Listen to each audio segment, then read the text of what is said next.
Welcome to 9.2, Tangents to Circles with Pythagorean Theorem. This unit, or this section of the unit, is going to be a really good review of the Pythagorean Theorem. We talked about the word tangent when we did trig functions, but we didn't explain what it meant in relationship to shapes. For our first line of notes, a line that is tangent to a circle intersects the circle at exactly 1 point. In the diagram below, our tangent line is this blue guy out here. I'll label it the tangent. And imagine if you could zoom in really small, it intersects in just one tiny point there. If it crosses the circle in more than 1 point, like this, then we have different names for it. But right now, we're focusing just on the tangent. One cool fact about tangent lines is that they are always perpendicular, or 90 degrees to the circle's radius. As you remember from 9.1, the radius of the circle is going to be this red guy here. That goes from the center of the circle out to any of the points on the circle. Based on these notes, we know that the angle in between here has to be 90 degrees.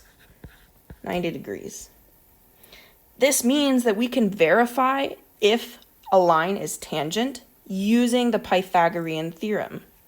The Pythagorean theorem only works if we have a right triangle or a triangle with a 90-degree angle. So we can use that to make sure that this is a 90-degree angle here. We'll do some examples in a second. Before we move into that, a quick reminder about the Pythagorean theorem. Remember that it's a squared plus b squared equals c squared, and c has to be the hypotenuse. Just a quick reminder there because that will be a pretty common mistake that pops up in this section. Let's do the first example together. Determine if ST is tangent to the circle using the Pythagorean theorem. So remember, our tangent is the one that intersects the circle on the outside, just 1 point.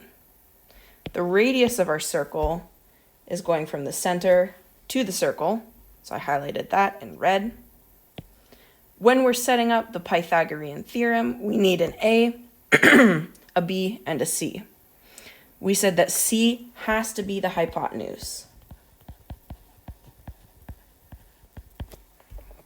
If we remember in our triangle where that right angle is between the tangent and the radius, then we can easily find the hypotenuse because it's going to be across from the right angle.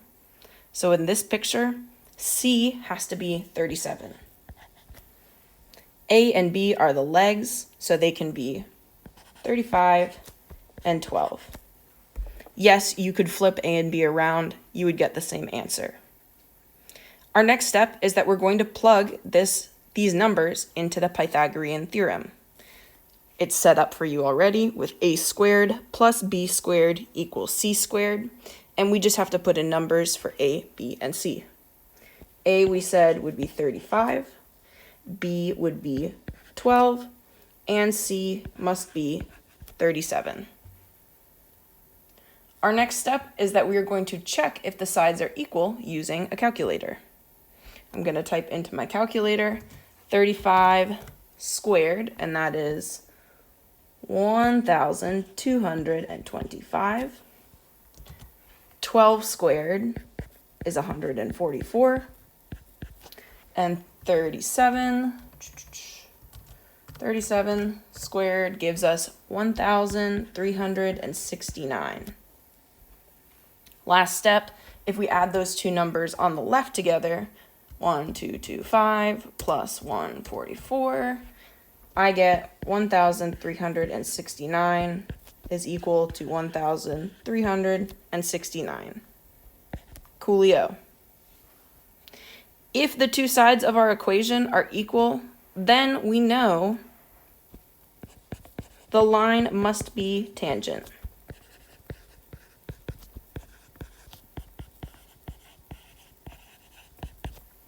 On the other hand, if we got two different numbers instead of 1,369 on both sides, then we would know the line is not tangent.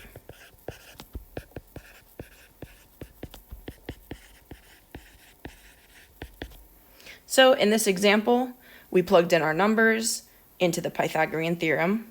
We simplified a little bit using our calculators, and we found that the sides are equal to each other.